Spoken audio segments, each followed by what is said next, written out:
Hey guys, this is Northville Tech. In this video, we're gonna learn how to update your Capital One mailing address. Open the website, then sign in with your username and password.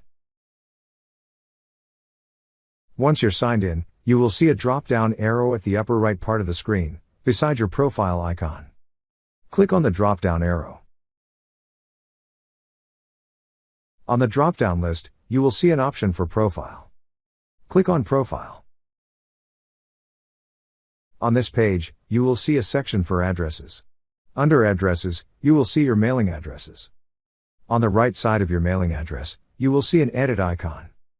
Click on the edit icon beside the mailing address you wish to update.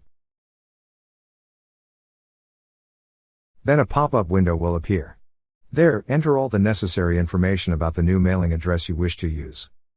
After entering, click on Save. That's how you update your Capital One mailing address. Thank you so much guys for watching, and if you have not yet subscribed to our YouTube channel, please subscribe to our YouTube channel as we create tech videos related to financial apps almost every day.